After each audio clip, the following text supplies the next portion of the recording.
Hello बच्चों, ये video specially class 12th के स्टूडेंट्स के लिए बना रहा हूँ, जिसमें मैं आज ये डिस्कस करने वाला हूँ कि आपका जो अब रिमेनिंग टाइम बचा हुआ है उसमें कैसे अकाउंटेंसी और इकोनॉमिक्स में अब आपको अपना टाइम इन्वेस्ट करना चाहिए। क्योंकि सबसे पहली चीज़ तो आप ये समझ लो कि हर बच्चा ऑब्वियसली अपने अपने पेस से पढ़ाई कर रहा है और हर बच्चा अपनी एक अलग अंडरस्टैंडिंग लेवल पर है। तो सबसे पहली चीज़ तो ये है कि आप कभी भी किसी दूसरे से कंपेयर मत करो कि उसने कितना कर लिया, वो क्या कर रहा है या वो कौन सी स्ट्रेटजी फॉलो कर रहा है। क्योंकि पहली सबसे इम्पॉर्टेंट चीज़ आपको ये समझनी है कि इस समय कोई भी स्ट्रेटजी हम जनरलाइज नहीं कर सकते कि भाई ये कर लो और हर बच्चा उसमें फिट हो जाए, ऐसा नहीं हो सकता। आपको सबसे पहले अपने आप को समझना पड़ेगा, अपनी स्ट्रेटजी आपको खुद फॉलो करनी पड़ेगी। उसके लिए मैं बस आपको गाइड कर रहा हूँ इस वीडियो में कि अकाउंटेंसी हो या इकोनॉमिक्स हो, कैसे अब आपको आगे बचे हुए जो दिन है उसको यूटिलाइज करना है।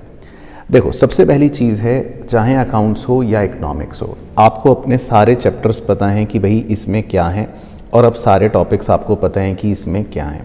सबसे पहला स्टेप आपका ये है, सबसे पहला कि किसी भी चैप्टर में या किसी भी टॉपिक में आपके मन में अगर हल्का सा भी डाउट है, हल्का सा भी, मान लो सोचने में लग रहा है यार इसमें ये थोड़ा सा मुश्किल लग रहा है, या मुझे नेशनल इनकम में यार ये फॉर्मूले में दिक्कत है, या मुझे पार्टनरशिप में यार यहाँ पर प्रॉब्लम आती है। सबसे पहले अगर आपके मन में किसी भी टॉपिक को लेकर इस तरह का विचार आ रहा है, आप अनश्योर अगर हैं, तो मेरा पहला सजेशन ये है कि सबसे पहले आपको उस टॉपिक की, उस चैप्टर की कॉन्सेप्चुअल अंडरस्टैंडिंग पर ही फोकस करना है। अब उसके लिए कैसे कर सकते हो आप काम? देखो, अगर आप हमारे साथ बैच में एनरोल्ड स्टूडेंट हो तो आपके जो बैच के अंदर मैंने आपको क्लास में पढ़ा रखा है डिटेल्ड वीडियो लेक्चर, आप उसको रेफ़र करोगे, ठीक है, उस टॉपिक का। और अगर आप YouTube से पढ़ रहे हो तो उसकी मेरी डिटेल्ड जो प्लेलिस्ट है उसके लेक्चर से रेफ़र करोगे। यानी कि पॉइंट ये है, मुद्दा ये है कि जिस भी टीचर के, जिस भी लेक्चर से आपने वो टॉपिक पहले पढ़ रखा है, जिसमें कंप्लीट डिटेल हो, कॉन्सेप्चुअल चीज़ दे रखी हो, उसको रेफ़र करना है। सो दैट जो मन में डर है कि यार ये टॉपिक ही मुझे समझ नहीं आया, या इस टॉपिक में मुझे डर लग रहा है, या कुछ भी हल्का सा भी डाउट हो रहा है, वो डाउट सबसे पहले हमें किल करना है। तो सबसे पहला स्टेप तो ये है, ये हो गया स्टेप 1। अब अगर आप उसमें बिल्कुल फिट हो गए, आपको लगा कि यार ठीक है, अब मुझे कोई टेंशन नहीं है, अब मुझे हर कॉन्सेप्ट लगभग आता ही है, मुझे अभी किसी कॉन्सेप्ट में ऐसा डर नहीं लग रहा, वेरी गुड। तब आपका स्टेप 2 जो बनता है वो बनता है चैप्टर वाइज प्रैक्टिस, और उससे भी इम्पॉर्टेंट क्वेश्चन वाइज प्रैक्टिस। अब क्वेश्चन वाइज प्रैक्टिस क्या है वो पहला थोड़ा सा आपको बता देता हूँ। अकाउंट्स हो या इकोनॉमिक्स हो, आपको पता है कि भाई डिफरेंट वैरायटी के क्वेश्चंस आते हैं। MCQ ऑब्वियसली आपको पता है 20 नंबर की वेटेज है, मतलब 20% की वेटेज है, जिसमें भी अलग अलग टाइप के MCQ हो सकते हैं। इसके अलावा आपके 3 नंबर के भी क्वेश्चन आते हैं, इसके अलावा 4 नंबर के भी क्वेश्चन आते हैं, और इसके अलावा 6 नंबर के भी क्वेश्चन आते हैं। तो चाहे अकाउंट्स हो चाहे इकोनॉमिक्स हो, आपको क्वेश्चन वाइज प्रैक्टिस भी अपनी करनी चाहिए। कैसे? बहुत ही सिंपल तरीका है। मान लो किसी दिन आप सोचो कि आज मैं खाली MCQ करूँगा, तो उस दिन MCQ करो। अगले दिन सोच लो आज मैं खाली 3 मार्कर्स करूँगा, तो 3 मार्कर्स करो, चाहे अकाउंट्स हो चाहे इकोनॉमिक्स हो। आप सोचो 4 मार्कर्स करूँगा, आप किसी दिन ये सोचो आज मैं सिर्फ बड़े क्वेश्चन करूँगा, तो चाहे इकोनॉमिक्स हो, नेशनल इनकम हो, पार्टनरशिप हो, शेयर्स हो, कुछ भी हो, सिर्फ 6 मार्कर क्वेश्चंस कर रहे हो। यानी कि आप क्वेश्चन वाइज प्रैक्टिस कर रहे हो। और सिमिलरली चैप्टर वाइज का मतलब हो गया कि आपने 2 चैप्टर पकड़े कि आज मैं सिर्फ ये 2 चैप्टर करूँगा, या आज मैं सिर्फ ये 3 चैप्टर करूँगा, खाली अपने क्वेश्चंस को उन्हीं पर रिस्ट्रिक्ट करूँगा। तो जब आप चैप्टर वाइज क्वेश्चंस की प्रैक्टिस कर लेते हो तो उससे क्या होता है, 1 चैप्टर, 2 चैप्टर, 5 चैप्टर वो आपके पक्के होने शुरू हो जाते हैं। अब कोशिश ये करनी है आपको कि जो भी चैप्टर आपको लगता है कि मुझे कम आता है, वो चैप्टर्स की प्रैक्टिस अब आपको करनी है। देखो, जो चैप्टर आपका स्ट्रांग है, मान लो आपको लगता है कि भाई ये X चैप्टर तो मुझे बहुत अच्छे से आता है, तो ठीक है, अभी उसके क्वेश्चन चैप्टर वाइज करने की ज़रूरत नहीं है। चैप्टर वाइज आपको कौन से चैप्टर्स की क्वेश्चंस की प्रैक्टिस करनी चाहिए? जो कॉन्सेप्चुअल आपको वीक लग रहे थे, जिनकी आपने अभी स्टेप 1 में अंडरस्टैंडिंग गेन करी, जिनके लेक्चर्स या तो देखे, उन्हीं चैप्टर्स के अब चैप्टर वाइज क्वेश्चंस करने हैं आपको। कौन से क्वेश्चन करने? बहुत ही सिंपल है, जो मैंने क्लास में आपको या तो स्टार मार्क या C मार्क करवाए हैं वो करने। और अगर आपको फिर भी नहीं समझ आ रहा कि सर मुझे फिर भी नहीं पता चल रहा मैं कौन से क्वेश्चन करूं, तो देखो मैं आपको सिंपल तरीका बताता हूं। आपको मैंने वर्कशीट्स दे रखी हैं हर चैप्टर की, प्लस आपके टेस्ट पेपर्स हुए हैं, है ना। तो आपके पास जो वर्कशीट्स हैं चैप्टर वाइज और टेस्ट पेपर्स भी हैं, तो बस आप उन्हीं को सॉल्व कर लो। अगर आपने उन्हीं को सॉल्व कर लिया तो जो चैप्टर वाला भय है वो भी आपका खत्म हो जाएगा और चैप्टर पर ग्रिप अच्छी आ जाएगी। तो स्टेप 2 और स्टेप 3 जो है वो आपका यहाँ पर फिनिश हो जाता है। अब आपको लगता है मैंने ये भी कर लिया, मैं इस पर भी बिल्कुल सही चल रहा हूँ, मुझे तो सर हर चैप्टर की प्रैक्टिस भी कर ली, मैंने तो तरह तरह के क्वेश्चन भी देख लिए, फिलहाल मैं काफ़ी हद तक अब बिल्कुल फिट चल रहा हूँ, मुझे डर भी नहीं लग रहा है। तब आपको अपने रिविजनरी मोड पर जाना पड़ेगा। रिविजनरी मोड का मतलब ये हो गया कि अब आपका कॉन्सेप्चुअल बेस बन चुका है, आप चैप्टर वाइज क्वेश्चंस कर चुके हो, हर तरह के क्वेश्चंस का एक्सपोजर ले चुके हो।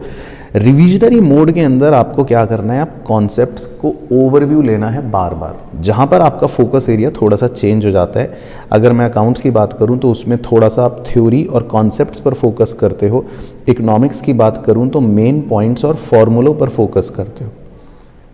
अब रिवीजन करना कैसे है? वैसे तो देखो रिवीजन का बेस्ट तरीका ये होता है कि जो भी बुक या जो भी मटेरियल से आपने अपने रेगुलर लेक्चर में पढ़ाई करी है उन्हीं को खुद रीड करो, देखो, दोबारा से अच्छे से रिवाइज करते रहो, मतलब आपको आना चाहिए, सिंपल। लेकिन अगर मान लो आपको उसमें वीडियो सीरीज़ फॉलो करनी है तो बहुत ही सिंपल है, जो हमारी क्लास 12th की निर्भय सीरीज़ है ना, वो वाली सीरीज़ आप फॉलो करो। और अगर आप बैच में एनरोल्ड स्टूडेंट हो तो आपके बैच में ऑलरेडी एक रिवीजन फोल्डर होगा, आप रिवीजन फोल्डर वाली वीडियोस फॉलो करो अच्छे से, तो उसमें आपका रिवीजन हो जाएगा, फटाफट से कॉन्सेप्ट्स का ओवरव्यू पता लग जाएगा कि अच्छा हाँ ये है, तो सुन के देख कर आपको लगता है कि हाँ चलो मैं पूरा क्रिस्प रिवीजन हो गया है। लेकिन रिविजनरी मोड में जो सबसे इंपॉर्टेंट स्टेप है और सबसे मतलब क्रूशल स्टेप है, जो अब आपको करना ही करना चाहिए, इनफैक्ट अब तो मैं ये बोलूँगा कि अगर आप ऊपर के 4 स्टेप्स भी एक बार को स्किप कर दो या आपको लगे यार टाइम नहीं है, तो सबसे इंपॉर्टेंट है इस समय सब कुछ छोड़ दो, किसी की बात मत सुनो। अगर आप सुबह उठो, जितना टाइम मिले राइटिंग प्रैक्टिस करनी है, अकाउंट्स में भी और खासकर इकोनॉमिक्स में भी। देखो लैंग्वेज बनानी भी आनी चाहिए, इकोनॉमिक्स में लिखना भी आना चाहिए, क्वेश्चंस का एक्सपोजर भी होना चाहिए और हर क्वेश्चन में क्या लिखना है ये पता होना चाहिए। ये लिख कर ही आपको आएगा, खाली आप याद कर लोगे या अकाउंट्स में खाली क्वेश्चन देख लोगे तो it is a big big big know from मेरी तरफ। तो ये ध्यान रखो कि अब आपको लिखकर ही प्रैक्टिस करनी है, ये तो मस्ट हो गया। और लिखना है किसकी हेल्प से? मॉक पेपर्स की हेल्प से, सैम्पल पेपर की हेल्प से। सैम्पल पेपर आप किसी भी पब्लिशर का लेना चाहो तो ले लो। अब मैं यहाँ पर बोल नहीं रहा ताकि ऐसा ना हो कि मैं x बोलूँ तो बच्चा कहे मेरे पास y है, मैं y बोलूँ तो बच्चा कहे मेरे पास x है। तो जिसकी भी ले लो भाई, सैम्पल पेपर ही तो है, उसमें है क्या, क्वेश्चन है और आंसर है, तो वो ही आपको करना है।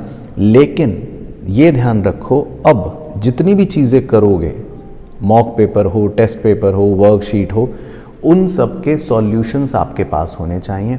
कोई भी अनसॉल्व्ड चीज़ अभी करने की, देखने की नहीं ज़रूरत, कोई भी अतरंगी मटेरियल देखने की ज़रूरत नहीं है। बहुत ज़्यादा फोमो हो सकता है कि यार मेरा दोस्त वो कर रहा है, कोई फलाना कर रहा है, कोई ढिमकाना कर रहा है, वो उस मटेरियल से कर रहा है। नहीं, आप जितना फोमो में पढ़ोगे उतना कन्फ्यूजन होगा। अगर आपके पास एक बुक है और एक मटेरियल भी है, वो मोर देन सफिशिएंट है, बिलीव मी, वो मोर देन सफिशिएंट है। बस वो सॉल्व होना चाहिए ताकि जो भी क्वेश्चन में आप फंसो उसका सॉल्यूशन देखो और फिर दोबारा बिना देखे करो। रिटन प्रैक्टिस करनी है आपको, ये मस्ट काम करना है। अब इस ऑर्डर को ही रिपीट करना है और अपने आप से इसका असेसमेंट करना है। अगर आप स्टेप 1 पर हो तो स्टेप 1 से आगे बढ़ो, आपका स्टेप 1 क्लियर है तो 2 पे पहुंचो, 2 क्लियर है तो 3 पे पहुंचो, 3 क्लियर है तो रिवीजन पे पहुंचो, रिवीजन भी हो गया तो मॉक की पेपर की प्रैक्टिस करो।